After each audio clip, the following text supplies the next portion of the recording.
My brothers and sisters in Christ, in this Sunday's Gospel, Jesus speaks about the virtue of humility. The Lord be with you. A reading from the Holy Gospel according to Luke. On a Sabbath, Jesus went to dine at the home of one of the leading Pharisees, and the people there were observing him carefully. He told a parable to those who had been invited, noticing how they were choosing the places of honor at the table. When you are invited by someone to a wedding banquet, do not recline at table in the place of honor.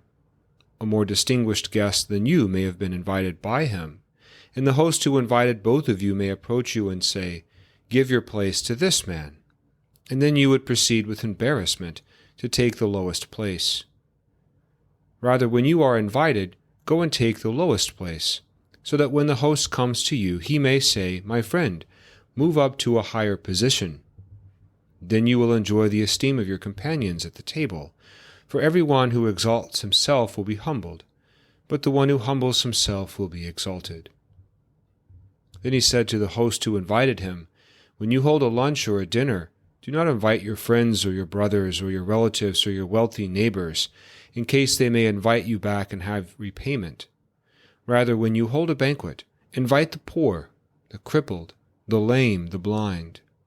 Blessed indeed will you be because of their inability to repay you, for you will be repaid at the resurrection of the righteous." The Gospel of the Lord.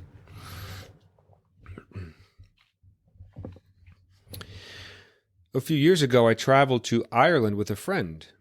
While there, we celebrated Mass in his hometown church, which was a tiny chapel perched on a hill. Walking in for the first time, I noticed something unusual.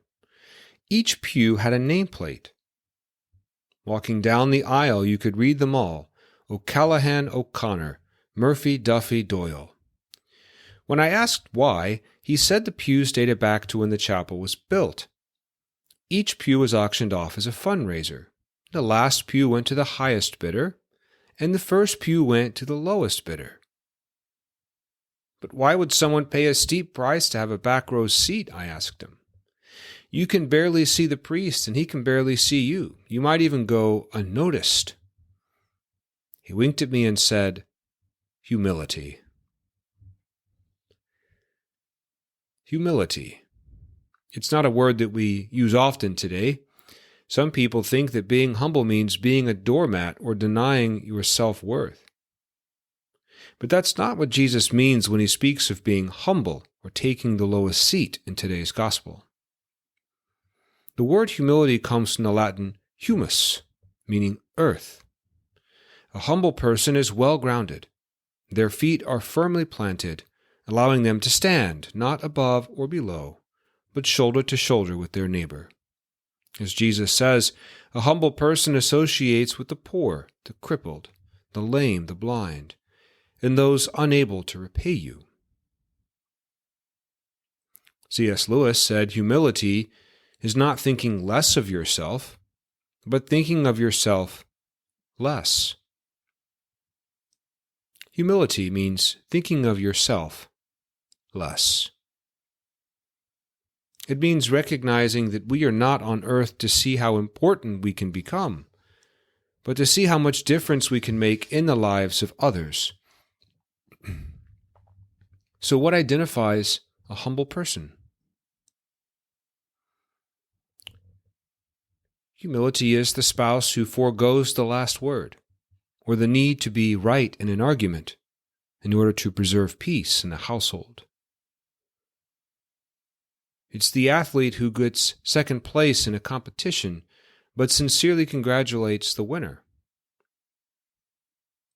Humility is the dad who forgoes a golf game in order to attend his child's recital or a meeting at church.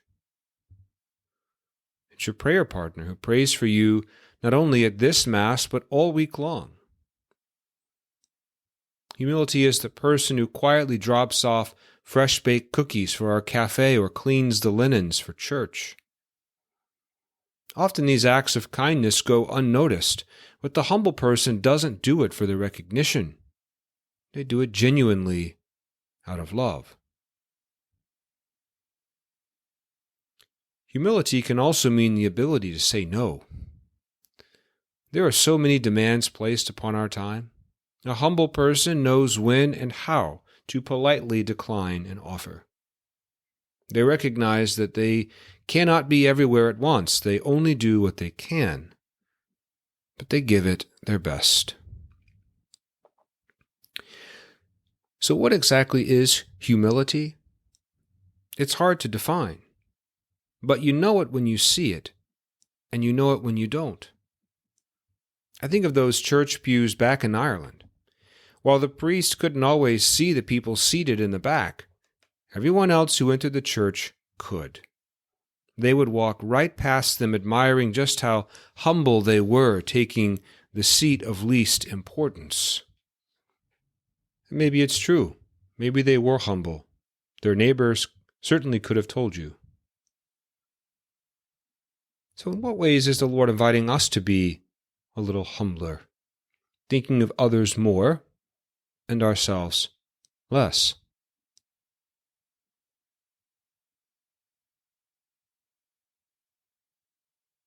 As our first reading from Sirach reminds us, conduct your affairs with humility, and you will find favor with God.